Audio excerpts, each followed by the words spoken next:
മാന്യ ശ്രോതാക്കളെ, നല്ല വചനം പേജിലൂടെ ഒരു ക്രിസ്തീയ വിശ്വാസിക്ക് കർത്താവായ യേശു ക്രിസ്തുവിൽ ലഭ്യമായിട്ടുള്ള ആത്മരക്ഷയുടെ അനുഭവം നഷ്ടം സംഭവിക്കാം എന്നുള്ളതിലേക്ക് വിശുദ്ധ ബൈബിളിൽ തന്നെ സംശയം ജനിപ്പിക്കുന്ന നിലയിൽ ചൂണ്ടിക്കാണിക്കപ്പെട്ടിട്ടുള്ള വിവിധ വേദഭാഗങ്ങളിൽ കൂടിയുള്ള ഒരു പരിവേഷമാണല്ലോ നാം ചെയ്തുകൊണ്ടിരിക്കുന്നത്. അതിന്റെ 42ാമത്തെ എപ്പിസോഡാണ് ഇന്ന് ഇവിടെ ഞാൻ പറയാൻ ആഗ്രഹിക്കുന്നത്. ഈ 42ാം എപ്പിസോഡ് എബ്രായ ലേഖനം അതിന്റെ 3-ാം അധ്യായത്തിന്റെ 7 മുതൽ 4-ാം അധ്യായത്തിന്റെ 11 വരെയുള്ള വാക്യങ്ങളെ അടിസ്ഥാനമാക്കിയാണ് പറയാൻ ആഗ്രഹിക്കുന്നത്. ഈ വേദഭാഗം വളരെ സുദീർഘമായതുകൊണ്ട് പരിമിതമായ ഈ സമയത്തിന്റെ ഉള്ളിൽ അവ മുഴുവനായും പറഞ്ഞ് ഇവിടെ പ്രതിഫലിപ്പിക്കുവാനായിട്ട് സാധിക്കുകയില്ല. എങ്കിലും ഈ വാക്യഭാഗങ്ങളിൽ അത്യന്തം പ്രശ്നമായി തീരുന്ന ഒരു വാക്യമുണ്ട്. അത് എബ്രായലേഖനം 4-ാം അധ്യായത്തിന്റെ 1-ാമത്തെ വാക്യമാണ്. അവന്റെ സ്വസ്ഥതയിൽ പ്രവേശിക്കുവാനുള്ള വാഗ്ദത്തം ശേഷിച്ചിരിക്കുകയാൽ നിങ്ങൾ ആർക്കെങ്കിലും അത് ലഭിക്കാതെ പോയി എന്ന് വരാതിരിപ്പാൻ നാം ഭയപ്പെടുക. ഈ വാക്യാംശം ഒന്നുകൂടെ ശ്രദ്ധിക്കുക. അവന്റെ സ്വസ്ഥതയിൽ പ്രവേശിക്കുവാനുള്ള വാഗ്ദത്തം നമുക്ക് ശേഷിച്ചിരിക്കുകയാൽ നിങ്ങൾ ആർക്കെങ്കിലും അത് ലഭിക്കാതെ പോയി എന്ന് വരാതിരിപ്പാൻ ഭയപ്പെടുക. പൗലോസ് നൽകുന്ന ഒരു വലിയ ഭയനിർദ്ദേശമാണ് ഇത്. എബ്രായലേഖനത്തിൽ പല ഭയനിർദ്ദേശങ്ങൾ അല്ലെങ്കിൽ വാണിംഗുകൾ അപ്പോസ്തലൻ നൽകിയിട്ടുണ്ട്.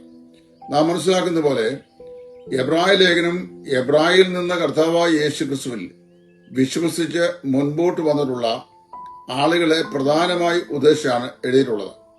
അവൽ വേറെ 2 കൂട്ടം ആളുകളുടെ ഇതിന്റെ തിരശ്ശീലയ്ക്ക് പിന്നിലുണ്ട്. ഒന്ന്, ബൗദ്ധിക തലത്തിൽ രക്ഷയെ സംബന്ധിച്ചുള്ള പ്രകാശം ലഭിച്ചിട്ടും മനഃപൂർവ്വമായി കർത്താവായ യേശു ക്രിസ്തുവിനെ അവഗണിച്ചു കളഞ്ഞ് അവിശ്വാസികളായി തുടർന്ന അപ്പോസ്റ്റേറ്റുകൾ. 2, ഭൗതിക മണ്ഡലത്തിൽ യാതൊരുവിധമായ പ്രകാശവും ഇതുവരെയും ലഭിച്ചില്ലാത്ത ആളുകൾ. 3, ഭൗതിക മണ്ഡലം ദൈവാത്മാവിനാൽ പ്രകാശിതമായിട്ട് ദൈവവചനത്തെ കൈക്കൊണ്ടിട്ടും ന്യായപ്രമാണത്തിലേക്ക് മടങ്ങിപ്പോകുവാൻ തൽപരരായി നിൽക്കുന്ന ന്യായപ്രമാണ കാംക്ഷികൾ. ഇങ്ങനെ 3 കൂട്ടം ആളുകൾ ഇതിനകത്തുണ്ട്.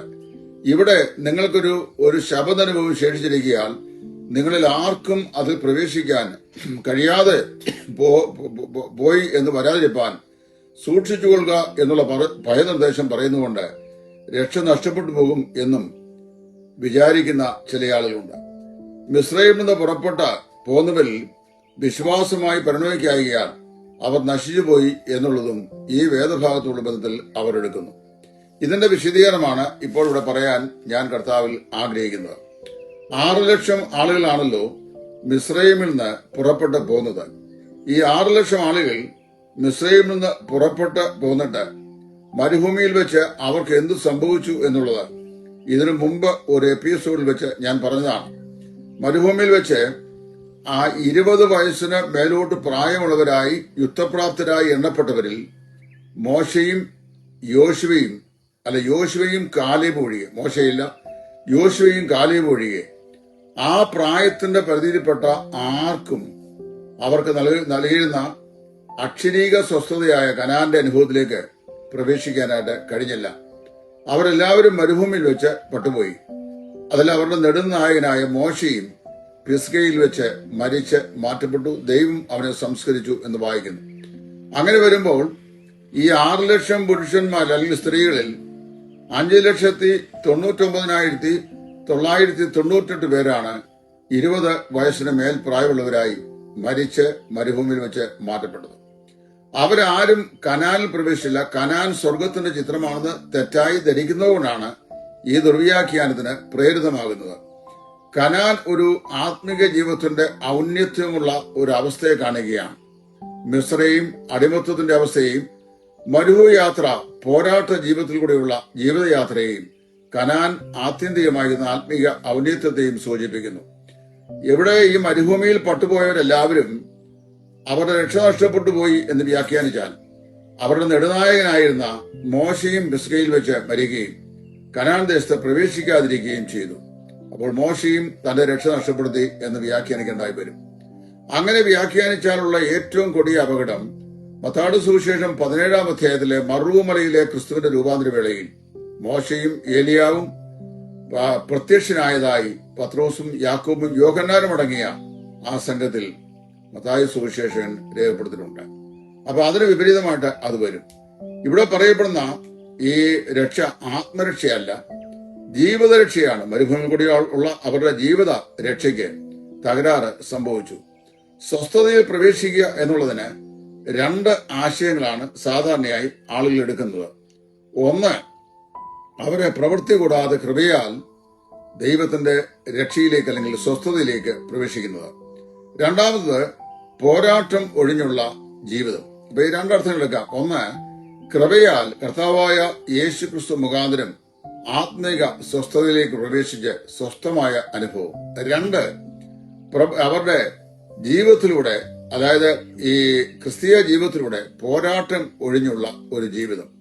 അങ്ങനെ രണ്ട് വ്യാഖ്യാനങ്ങളാണ് ഈ സ്വസ്ഥത എന്ന പദത്തിന് നൽകാൻ കഴിയുന്നത്.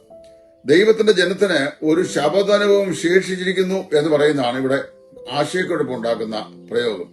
അപ്പോൾ ഇത് സഹസ്രാബ്ദ വാഴ്ചയെക്കുറിച്ച് പറയുന്നതാണെന്നാണ് ചില ആളുകൾ വ്യാഖ്യാനിക്കുന്നത്.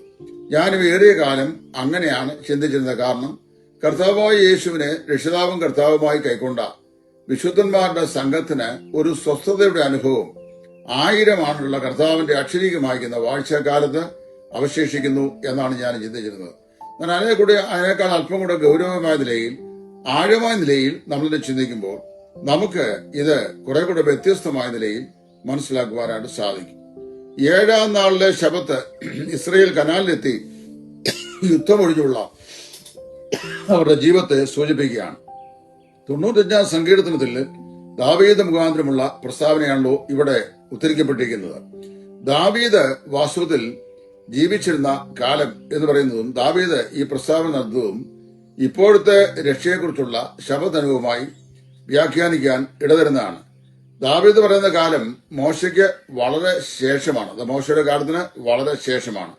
ഉൽപ്പത്തി 2:2 നിന്നും 1000 ആണ്ട് കഴിഞ്ഞിട്ടും ആണ് എന്ന് നമുക്കത് മനസ്സിലാക്കാൻ സാധിക്കുന്നുണ്ട്.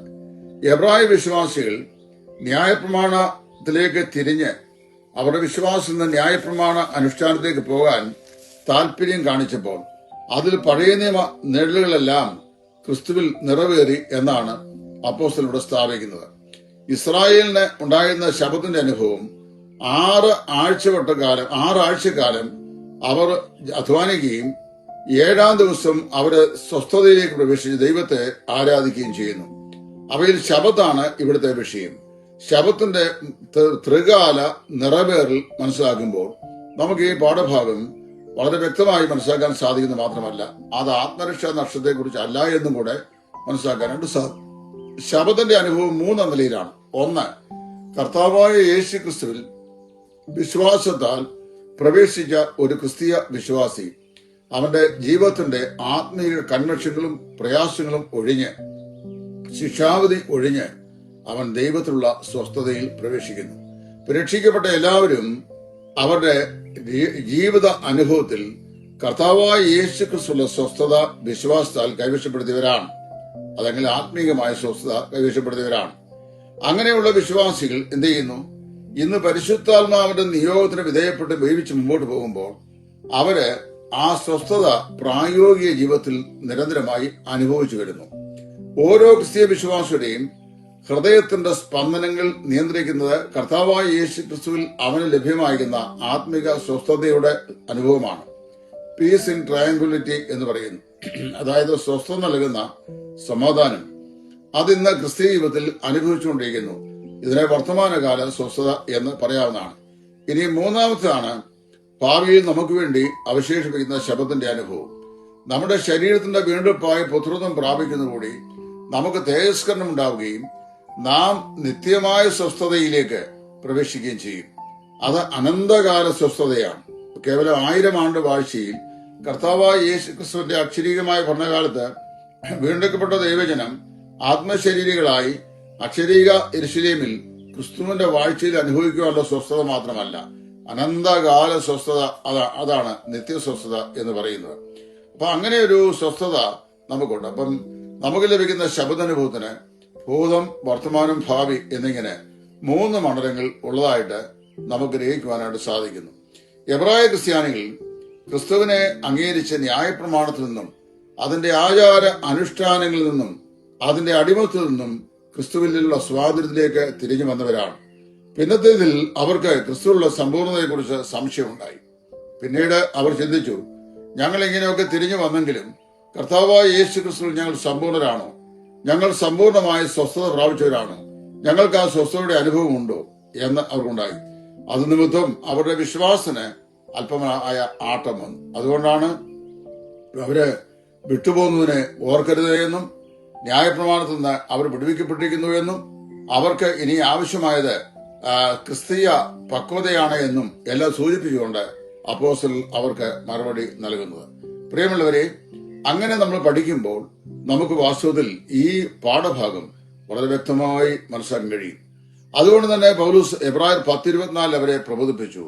നിങ്ങൾ ചിലരുടെ സഭായോഗങ്ങളെ ഉപേക്ഷിക്കരുത്. അങ്ങനെ ഉപേക്ഷിച്ച് പിന്തിരിഞ്ഞ ആളുകൾ ഉണ്ടായിരുന്നു.